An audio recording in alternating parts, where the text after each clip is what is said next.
Hello friends, good morning. നമ്മുടെ Kerala TV സീരിയലിലേക്ക് എല്ലാവർക്കും സ്വാഗതം. അങ്ങനെ നമ്മുടെ ശ്രുതിയും കൂട്ടുകാരനും കൂടെ അവിടെ കിടന്ന് തുള്ളിക്കളിച്ച് ചാടിക്കളിച്ച് രസിച്ചുകൊണ്ട് അങ്ങനെ ഇരിക്കുവാണ്. ഈ ഒരു സമയത്ത് പിന്നെയെന്ന് പറഞ്ഞിട്ടുണ്ടെങ്കിൽ കാണിക്കുന്നത് നമ്മുടെ രേവതിയും അതുപോലെ സച്ചിയും കൂടെ അവിടെ ഇരിക്കുക. അപ്പോൾ പൂമാലയൊക്കെ കെട്ടിക്കൊണ്ട് അങ്ങനെ ഇരിക്കുക കേട്ടോ. അപ്പോൾ പൂമാല കെട്ടിക്കൊണ്ടിരിക്കുന്ന ഈ ഒരു സമയത്ത് സച്ചിയേട്ടാ, എന്താ രേവതി? അതെ, അമ്മയുടെ ഒരു വിവരമില്ലല്ലോ, അപ്പോൾ അതിന് ശേഷം ഒന്ന് വിളിച്ചില്ലേ എന്ന് ചോദിച്ചു. അപ്പോൾ അച്ഛനെ വിളിച്ച് കാണും. നമ്മളെ വിളിക്കില്ലല്ലോ, നമ്മളെ അമ്മയ്ക്ക് ഓർമ്മ പോലും കാണില്ല എന്ന് സച്ചി പറയുക. അപ്പോൾ നമുക്ക് അമ്മയൊന്ന് അങ്ങോട്ട് വിളിച്ചാലോ? അതൊന്നും വേണ്ട, അമ്മയ്ക്ക് അതൊക്കെ ഒരു ബുദ്ധിമുട്ടാവുമെന്ന് സച്ചി അന്നേരം പറഞ്ഞു.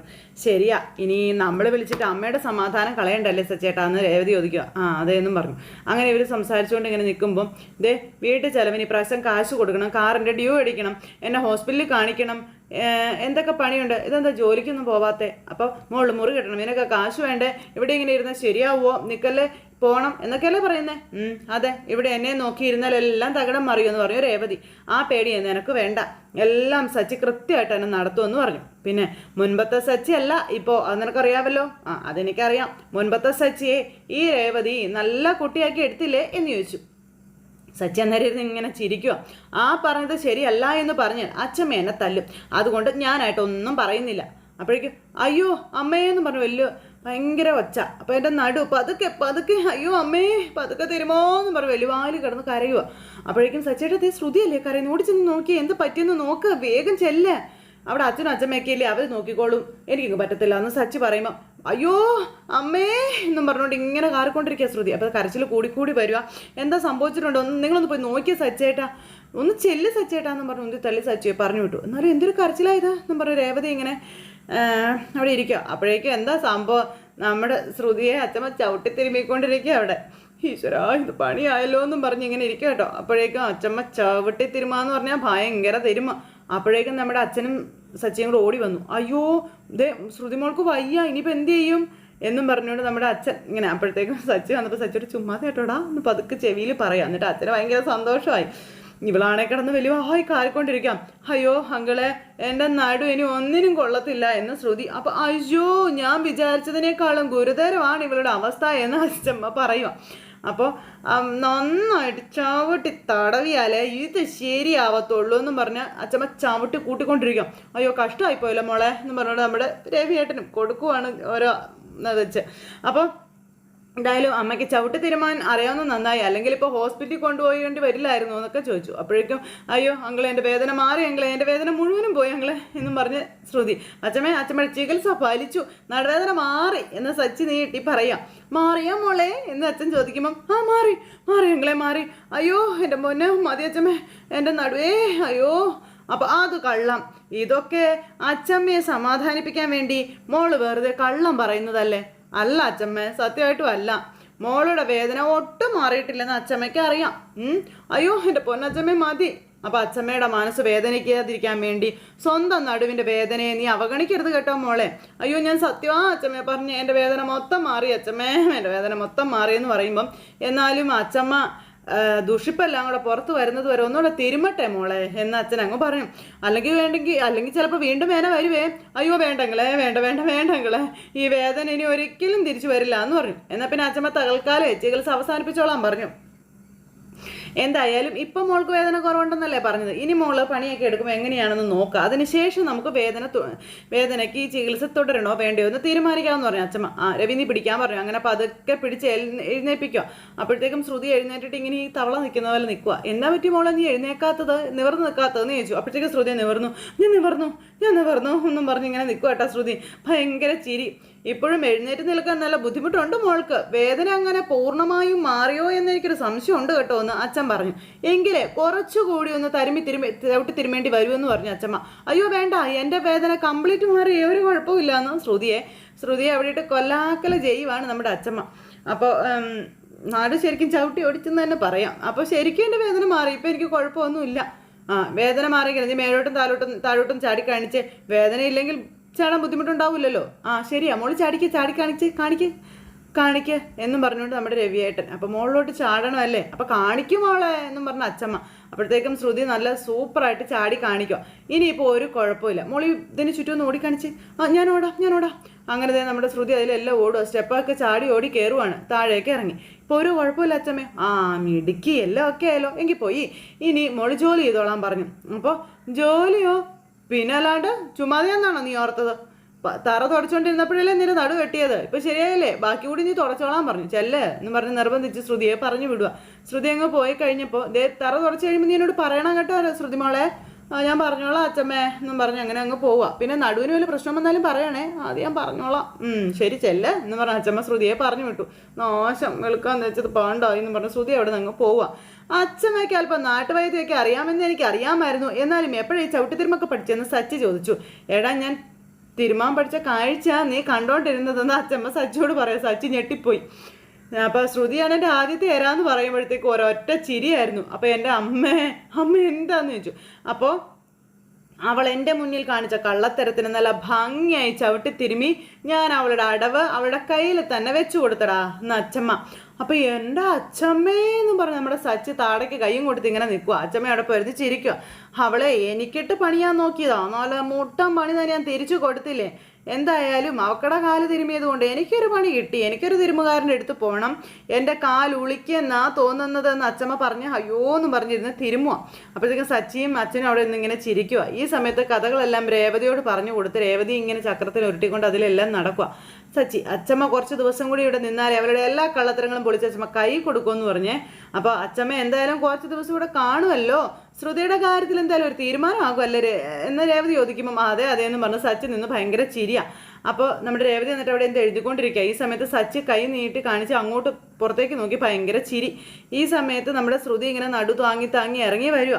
അപ്പോൾ അവൾക്ക് നടുവേദന ഉണ്ടല്ലോ എന്ന് പറഞ്ഞു. അത് നമ്മുടെ നാട്യകല വൈദ്യത്തി അച്ഛമ്മ ചവിട്ടി തിരുന്നതോടെ ശരിക്കും പാർലറെടുത്തിട്ട് നടു ഉളുക്കി. ഇതാണ് പറയുന്നത് കള്ളത്തരത്തെ ഇല്ലാണ്ടാക്കും എന്നുള്ളത്. അപ്പം അങ്ങനെയൊക്കെ ആരാ സച്ചേട്ടാ പറഞ്ഞ്? സച്ചിദാനന്ദ ഗുരുജി പറഞ്ഞു. ഈ ഞാൻ അപ്പോഴത്തേക്കും ശ്രുതിയുടെ നടു ശരിക്കും ഒടിഞ്ഞു. ഇങ്ങനെ പിടിച്ചിറങ്ങി വരുക. സച്ചി ഇത് കണ്ട് വാവിട്ട് ചിരിക്കുക. കയ്യിലാണെങ്കിൽ ഒരു ഊന്നുവടിയുണ്ട്, കാരണം ആ മോപ്പിൻ്റെ വടി, അതും പിടിച്ച് താങ്ങി സ്റ്റെപ്പ് ഇറങ്ങി വരുന്നു. അതിനുശേഷം അവിടെ എല്ലാം തുടയ്ക്കുന്നു. ഏറ്റു നിൽക്കാനൊന്നും പറ്റുന്നില്ല ശ്രുതിക്ക്. സച്ചിയാണ് അവിടെ കിടന്ന് തലയും കുത്തി ചിരിയ. സച്ചിയുടെ ചിരിയൊക്കെ കണ്ടു കഴിഞ്ഞപ്പോഴത്തേക്ക് രേവതി അന്തം വിട്ട് ഇങ്ങനെ നോക്കുക കേട്ടോ.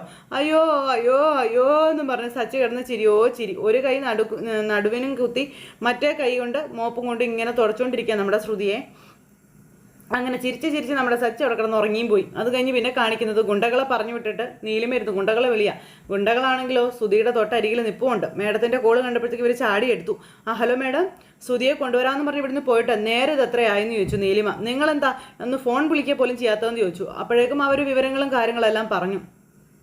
അയാളെ ഫോളോ ചെയ്ത് ഇന്ന സ്ഥലത്ത് ഞാൻ എത്തിയിട്ടുണ്ടെന്ന് പറഞ്ഞു. അപ്പോൾ അയാൾക്കൊപ്പം വേറെ ഒരാളും കൂടെ ഉണ്ടെന്ന് പറഞ്ഞു. വേറെ ആരാ? അയാളുടെ ഭാര്യ ഉണ്ടോ എന്ന് ചോദിച്ചു നീലിമ. ഇല്ല മേഡം, ഭാര്യയൊന്നും കൂടെ ഇല്ല, പക്ഷേ അയാളുടെ കൂടെ വേറൊരാളുണ്ടല്ലോ, ഒരു പുരുഷനാണെന്ന് പറഞ്ഞു. രണ്ടുപേരും കൂടി എന്തോ സംസാരിച്ചുകൊണ്ടിരിക്കുകയാണെന്ന് പറയുമ്പോൾ എന്നും പറഞ്ഞ് നീലിമയ്ക്ക് ഭയങ്കര ടെൻഷൻ. പാർക്കിൽ എത്തുന്നതിന് മുന്നേ അവനെ പൊക്കേണ്ടതായിരുന്നു. ഒരു പബ്ലിക് പ്ലേസിൽ എവിടെ നിന്നൊക്കെ അവനെ എങ്ങനെ എടുക്കുമെന്നൊക്കെ ചോദിക്കാം. മേഡം ധൈര്യമായിട്ടിരിക്കും, ഞങ്ങൾ പറഞ്ഞ കാര്യം പറഞ്ഞതുപോലെ തന്നെ നടത്തിയിരിക്കും, സുധി ഇല്ലാണ്ട് ഞങ്ങൾ വരില്ല എന്ന് പറഞ്ഞു. അപ്പം മേഡം എന്താ പറഞ്ഞതെന്ന് ബാക്കിയുള്ളവർ വന്ന് ഫോണിൽ സംസാരിച്ചവനോട് ചോദിക്കുക. അപ്പോഴേക്കും ഇയാൾ മേഡം പറഞ്ഞ കാര്യങ്ങളും പറഞ്ഞു. അത് കഴിഞ്ഞ് ഒരു കയ്യിൽ ആ കമ്പും കുത്തിപ്പിടിച്ച് ഇരുന്ന് മീരയെ വിളിക്കുന്നത്. എൻ്റെ നശിച്ച ഐഡിയ എല്ലാത്തിനും കാരണം നടുവേദന അഭിനയിച്ച് എൻ്റെ നടുവിന് മാത്രമല്ല ശരീരം മുഴുവനും വേദനയാണെന്നും പറഞ്ഞ് ഫോണിൽ വിളിക്കുന്നത് വന്ന് നിന്ന് അച്ഛമ്മ കേൾക്കുക. അപ്പോൾ അടുത്ത ഐഡിയോ, ഇനി എന്താ ഐഡിയ? എനിക്കിതൊക്കെ പറഞ്ഞിട്ട് അവിടെ അങ്ങ് ഇരുന്നാൽ പോരെന്നും, ഇതൊക്കെ അനുഭവിക്കുന്ന ഞാനല്ലേ, ഇഞ്ച പരുവാവുക എന്നൊക്കെ കേട്ടിട്ടില്ലേ, അതാ എൻ്റെ ഇപ്പോഴത്തെ അവസ്ഥ എന്നൊക്കെ പറഞ്ഞ് ശ്രുതി ഇരുന്ന് കരയാ. അപ്പോഴത്തേക്ക് അച്ഛമ്മയ്ക്ക് കാര്യം മനസ്സിലായി, അവളാ അവിടുന്ന് പറഞ്ഞു കൊടുക്കുന്നതെന്ന്. അപ്പം നേരിട്ട് കാണണമെങ്കിൽ ഒരു വണ്ടി വിളിച്ച് നീങ്ങ വാ, ഞാൻ കാണിച്ചു തരാടി എന്നൊക്കെ പറഞ്ഞ് ഇങ്ങനെ പറയുവാണ്. അപ്പം നീ എന്താ മോളെ വിശ്രമിക്കുകയാണോ എന്ന് അച്ഛമ്മ ചോദിച്ചു ശ്രുതി അപ്പോഴത്തേക്ക് എഴുന്നേറ്റപ്പോഴത്തേക്കും ശ്രുതിയുടെ നടു എന്നും പറഞ്ഞ് താങ്ങി പിടിച്ചേക്കുന്നത്. മോളെ ബഹുമാനമൊക്കെ മനസ്സിൽ മതി, മോളോട് ഇരുന്നോളാൻ പറഞ്ഞു. അയ്യോ വേണ്ട, ഞാൻ ബഹുമാനിച്ചോളാം എന്നും പറഞ്ഞുകൊണ്ട് ഇങ്ങനെ താങ്ങി പിടിച്ച് ശ്രുതി എഴുന്നേക്കുക. അയ്യോ മോളുടെ നടുവിൻ്റെ വേദന മാറിയില്ലേ? ഇല്ല സാരമില്ല, അച്ഛമ്മ തിരുമി നേരെയാക്കി തരാമെന്ന് പറയുമ്പോൾ അയ്യോ വേണ്ട അച്ഛമ്മ, എനിക്ക് ഒരു കുഴപ്പമില്ല അച്ഛമ്മ, ഒന്നുമില്ല, ഞാൻ പണിയൊക്കെ ചെയ്തോളാം അച്ഛമ്മ എന്ന് പറഞ്ഞു. അതാ അല്ല മോളെ, രേവതിക്ക് കുളിക്കാൻ ചൂടുവെള്ളം വേണമെന്ന് ഞാൻ മോളോട് പറഞ്ഞില്ലായിരുന്നോ? മോളെന്താ അത് മറന്നുപോയോ? അയ്യോ ഇല്ല അച്ഛമ്മേ, വെള്ളം ചൂടാക്കി ഞാൻ അടുക്കളയിൽ വെച്ചിട്ടുണ്ടല്ലോ അച്ഛമ്മേ. എന്താ മോളെ ഇത്? വെള്ളം ചൂടാക്കി അടുക്കളയിൽ വെച്ചിരുന്ന രേവതി അത് എങ്ങനെ പോയി എടുക്കും? അവൾക്ക് എടുക്കാൻ പറ്റുമോ? പാവത്തിന് എഴുന്നേറ്റ് നടക്കാൻ പോലും വയ്യല്ലോ മോളെ, നീ എന്താ ഇങ്ങനെയൊക്കെ ചെയ്യുന്നതെന്നൊക്കെ ചോദിച്ചു. നിങ്ങൾക്കൊക്കെ വേണ്ടി എന്തെല്ലാം ചെയ്തു തന്നിട്ടുള്ളവളാ രേവതി അല്ലേ? ഓ പിന്നെ ആ, അവൾക്ക് വേണ്ടി ആ ചൂടുവെള്ളം ബാത്റൂമിൽ എത്തിച്ചു കൊടുക്കാൻ നിനക്ക് എന്താ വയ്യേ മോളെ? അയ്യോ, ചൂടുവെള്ളം ഞാൻ കൊണ്ടുപോയി വെക്കാനോ? ചൂടുവെള്ളം ബാത്റൂമിൽ കൊണ്ടുവയ്ക്കാനായിട്ട് അച്ഛനോട് പറഞ്ഞാലോ? അയ്യോ, അപ്പം നിന്റെ നടുവേദന മാറിയിട്ടില്ലേ മോളെ? അയ്യോ, മാറി. ഒരു ബക്കറ്റ് വെള്ളം എടുക്കാൻ പോലും നിനക്ക് പറ്റാണ്ടായോ? ഞാനൊന്ന് നോക്കട്ടെ. വേണ്ട വേണ്ട അച്ഛമ്മേ, വേണ്ട. അച്ഛനോട് പറയണ്ട, ഞാൻ തന്നെ കൊണ്ടുവച്ചോളാവെന്നും പറഞ്ഞു ശ്രുതി. എന്നാ എൻ്റെ പൊന്നുമോളി ചെല്ല് എന്നും പറഞ്ഞ അച്ഛമ്മ പറഞ്ഞു വിടുക. അപ്പോഴേക്കും അയ്യോ അയ്യോ എന്തൊരു നടു. അയ്യോ, വേദന മാറിയില്ലേ മോളെ? ആ, മാറി ഒരു കുഴപ്പമില്ല, മാറിയെന്നും പറഞ്ഞിട്ട് പതുക്കെ ഇങ്ങനെ നടുവിന് കയ്യും കൊടുത്ത് അയ്യോ അയ്യോ എന്നും പറഞ്ഞ് ശ്രുതി അവിടെ നിന്ന് പോവാം. ഇനി എത്ര പണി കിടക്കുന്നു അവക്കിട്ട് കൊടുക്കാൻ. എന്നോടാ നിന്റെ കളിയല്ലേടി? നിന്റെ അമ്മായിയമ്മ ചന്ദ്രയുടെ കളി പോലും എൻ്റെ അടുത്ത് നടന്നിട്ടില്ല, പിന്നെയല്ലേ നീ എന്നും പറഞ്ഞു നിൽക്കുമ്പോൾ അപ്പുറം പോയി നിന്ന് ഇങ്ങനെ കൈ കുത്തി പ്രാകുവാണ് നമ്മുടെ അച്ഛമ്മയെ ഈ പറയണ ശ്രുതി. അത് കഴിഞ്ഞ് പിന്നെ നമ്മുടെ ഗജാനന്ദൻ ഇങ്ങനെ ആരാണ്ട കണ്ട് അയാളോട് വഴക്ക് ഉണ്ടാക്കുക. അപ്പോൾ അയാൾ പറഞ്ഞു, ഞാൻ നിനക്ക് തരാനുള്ള കാശൊക്കെ തന്നു, നീ ഇപ്പോൾ ചോദിക്കുന്നത് അധികമാണെന്നൊക്കെ പറഞ്ഞു. എവിടെയാടാ നീ എനിക്ക് കാശ് തന്നതെന്ന് ചോദിച്ചു ഗജാനന്ദൻ ആ ചെറുപ്പക്കാരനോട് വഴക്കുണ്ടാക്കുക. അപ്പോൾ ഇവരിങ്ങനെ വഴക്കുണ്ടാക്കിക്കൊണ്ട് നിൽക്കുന്നത് കണ്ട് ദേവു അതിലെ വന്നു. ദേവു ഈ കാഴ്ച കണ്ടു. അപ്പോൾ ഇയാൾ വീണ്ടും പുറത്തിറങ്ങിയോ എന്ന് ദേവു ചോദിച്ചു കേട്ടോ. ഇയാളെ അന്വേഷിച്ച് നടക്കല്ലേ സച്ചേട്ടൻ എന്ന് ദേവു. അപ്പം തന്നെ ദേവു ഫോൺ എടുത്ത് നമ്മുടെ സച്ചിയെ വിളിച്ചു. അപ്പോൾ സച്ചി ഇങ്ങനെ വണ്ടി ഉരുട്ടിക്കൊണ്ട് അതിലിങ്ങനെ, അതായത് നമ്മുടെ രേവതിയുടെ വീൽ ചക്രം ഉരുട്ടിക്കൊണ്ട് അതിലിങ്ങനെ നടക്കുക കേട്ടോ. അപ്പോൾ സച്ചേട്ടൻ എവിടെയാണെന്ന് ചോദിച്ചു. ഞാൻ വീട്ടിലുണ്ടല്ലോ മോളെ. എന്താ? അതെ, ആ ഗജാനന്ദൻ വീണ്ടും വന്നിട്ടുണ്ട്. അപ്പം ഞാൻ സാധനം മേടിക്കാൻ വന്നതാ, വഴിയിൽ വെച്ച് കണ്ടു. സച്ചേട്ടൻ പെട്ടെന്ന് നിങ്ങൾ വരാൻ പറഞ്ഞു. അങ്ങനെ അതും പറഞ്ഞു ദേവ് ഫോൺ കട്ട് ചെയ്തു. അപ്പോൾ എനിക്ക് അത്യാവശ്യമായിട്ടൊരു ഓട്ടം ഉണ്ട്, ഞാൻ പെട്ടെന്ന് പോയിട്ട് വരാട്ടോ എന്നും പറഞ്ഞുകൊണ്ട് സച്ചി അവിടെ നിന്ന് ഇറങ്ങിയൊരു ഓട്ടം. പക്ഷേ രേവതിക്ക് എന്തോ മനസ്സിലായി അത് ഓട്ടം അല്ല എന്നുള്ളത്. രവിയേട്ടൻ അന്നേരം അവൻ്റെ കളിയും തമാശയൊക്കെ പോയി. ഇനിയിപ്പോൾ അത് തിരികെ വരണമെങ്കിലേ മോളൊന്ന് എഴുന്നേറ്റ് നടക്കുന്നത് അവൻ കാണണമെന്ന കാര്യം അച്ഛൻ ഇങ്ങനെ പറയുക. പക്ഷെ രേവതിക്ക് ആകെ ഒരു ടെൻഷനും പേടിയൊക്കെ ആട്ടോ. ദേവു അന്നേരം അപ്പുറം മാറി നിന്ന് ഇവനെ ഇങ്ങനെ നോക്കിക്കൊണ്ടിരിക്കുക. അപ്പോഴാണ് നമ്മുടെ ഈച്ച അതുവഴി വരുന്നത്. ഈച്ച അതുവഴി വന്നു. സച്ചി കൊണ്ടുവന്ന് വണ്ടി നിർത്തി. വന്ന് വണ്ടി കയറടാന്ന് പറഞ്ഞു. ഇവിടെ പോവാനാ സച്ചി? എന്തെങ്കിലും പ്രശ്നമുണ്ടോടാ? നീ പെട്ടെന്ന് കയറി, ഞാൻ പറയാമെന്ന് പറഞ്ഞു. അങ്ങനെ സച്ചി ഈച്ചയെ വിളിച്ച് വണ്ടിയിൽ കയറ്റി. എന്താടാ കാര്യം, എന്താ പ്രശ്നം, നീ ഒന്ന് പറയടാ നിർബന്ധിച്ച് ഇങ്ങനെ ചോദിക്കുമ്പം ആ ഗജാനന്ദൻ ഇന്ന ജംഗ്ഷനിലുണ്ട്, ദേവു വിളിച്ച് പറഞ്ഞതാണെന്ന് പറഞ്ഞു. അവനെ നീ ഇതുവരെ വിട്ടില്ലേ എന്ന് ചോദിച്ചു.